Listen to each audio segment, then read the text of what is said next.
Well, if winter isn't coming, a proper winter, then we're going to a proper winter. Well, sort of. It is nice though. And over here I've got Renault's biggest SUV, the Renault Koleos. And the first time when I tested it, it had an itsy-bitsy 1.6 liter engine, which I think was just not enough. I was complaining about it. Then they put in a 2-liter engine, which was a lot better, but now it still has a 2-liter engine, but it has 200 horsepower, so this should be a lot better. And just so you don't think this is some kind of a black color, if it doesn't come like, I mean, if it looks like that on the video, it's actually sort of a wine reddish, brownish, metallic color that really shines in light. I really, really like that.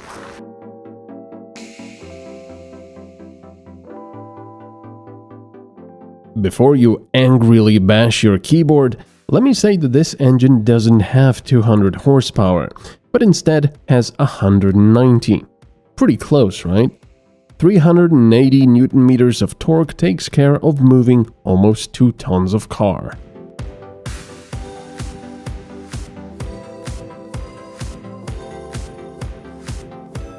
If you're buying an SUV, you can at least buy something bigger, like the Koleos, so you can really brag about having more legroom for the rear passengers while still having a reasonable trunk.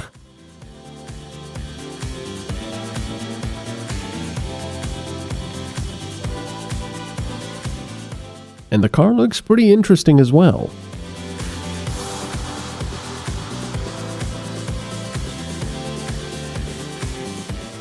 This test model had leather seats and some standard details that made the interior more lively.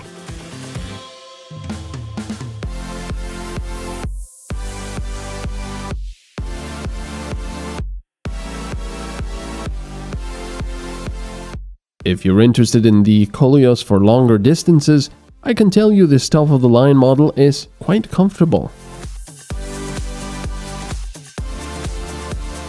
And here is the aforementioned rear legroom.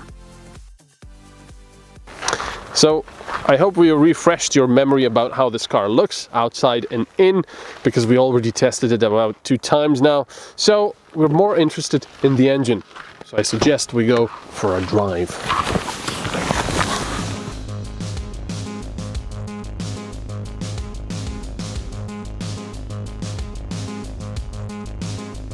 So this is it. This is Renault's top dog. It's the biggest SUV. It doesn't get any bigger than this. At Renault anyway. It doesn't get any more equipped than this. This is the top of the line model. And it also doesn't get more powerful than this. This is the top of the line, 200 horsepower, 2-liter diesel engine. So just like you would expect from a top dog, it has a lot of stuff. A lot of stuff we already know, but it's nice to have it. Like a big panoramic roof, which you can open and close, and you also have the little curtain that comes over. You've got leather seating, front and back, and they are heated at the front and at the back. It's especially nice that they're also heated at the back, especially if you drive around with passengers, because passengers like to stay warm in winter times instead of complaining and telling the driver and passenger at the front, who are nice and cozy, that it's not fair. But that's life. However, the seats, at least at the front, are also ventilated, which I always say, if you're getting leather, make sure that you also get ventilation, if at all possible. Because leather seating without ventilation, oh, sorry, you're getting blinded here. Without ventilation, it's not fun. If you've never experienced it, imagine sitting on a hot stove and staying there for a little while. It's not a pleasant experience. I've also got a heated steering wheel. I've got a digital instrument in the center. We already know that with Renault for quite a long time. I've got a big infotainment screen, which is due for an update now, I would say. I've got LED lights at the front.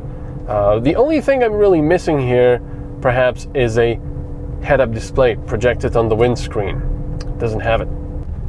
One really big positive of this car with this equipment level, with the top of the line equipment, is that these seats are very, very comfortable. And in fact, I really enjoy, me and my colleague really enjoy how they look. They sort of give you a premium feel. They almost look like something that would be designed by, I don't know, BMW and be in a BMW 5 Series or something.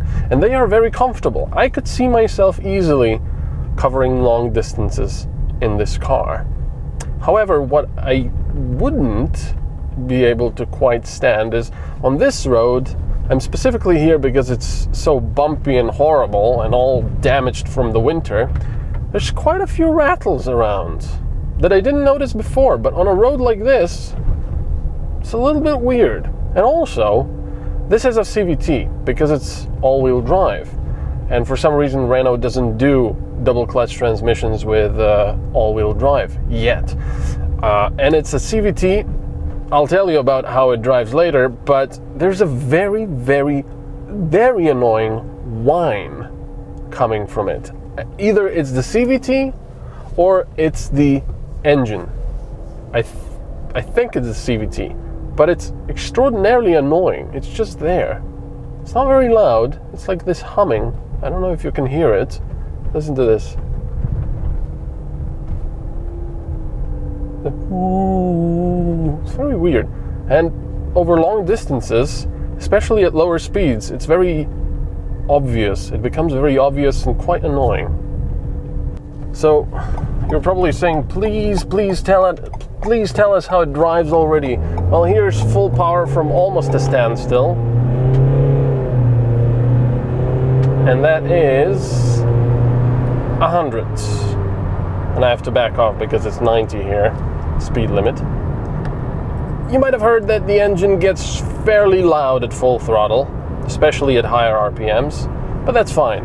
Most of the time, when you're driving through the city or even on the motorway, it's actually quite dulled, this sound, especially because the CVT likes to keep the revs fairly low, which is okay. And I will have to say that I don't like CVTs. I always say that. I just don't like them. And I think a lot of people share that opinion. But I will say that despite the rubber band feeling that the CVT gives you, you do have a fair bit of power because of this engine. And even though I don't like CVTs, like I said, they are fairly nice in a city, because obviously there's no actual gearing. So when you're pulling away from a red light and going up to the speed limit, it's all, you know, a linear acceleration. So that's nice. Although sometimes I do find that, especially if you suddenly want a little bit more throttle, a little bit more power, it sometimes doesn't seem to know what exactly it wants to do. So there's a little bit of a judder. It's not too noticeable, but it's a bit odd. So I've already tested this engine in the Talisman, and I thought it was a really good fit. The Talisman being this big executive car by Renault and a more powerful engine. It was a good thing. It was a good mix.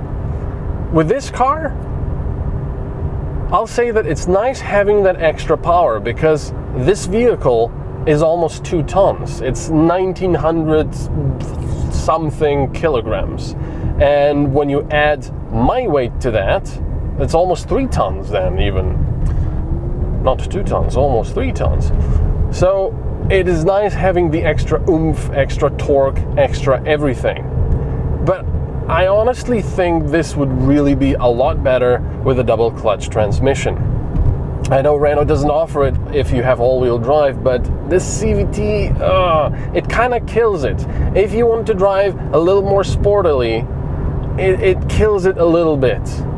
Or quite a bit, I would say. Now you might be saying, but wait a second, I'm not buying a large SUV like this to drive sportily.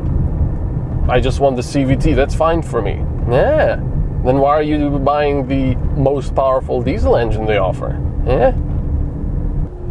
So what about the fuel consumption? Well, like I said, this is a pretty heavy car. And a more powerful engine. So the fuel consumption slightly surprised me.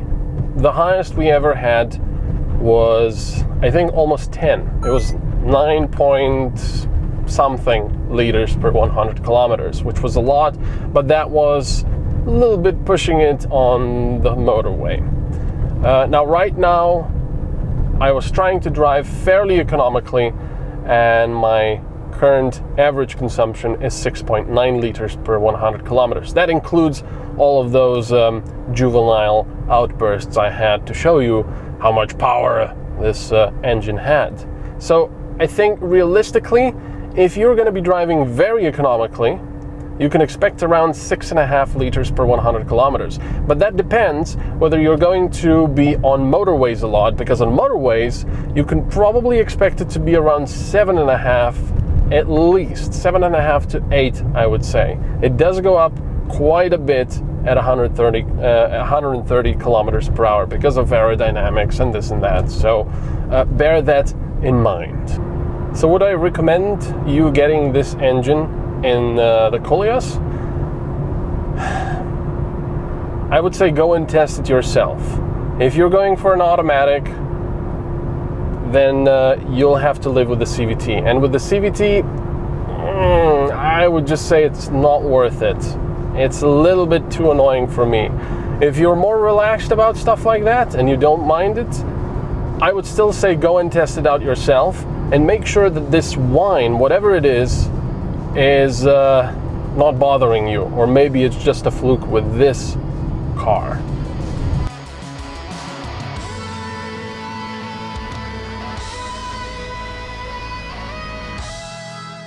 The Koleos with the most powerful diesel engine starts at 36,400 euros, while a fully equipped one with all of the extras will cost you 41,500 euros.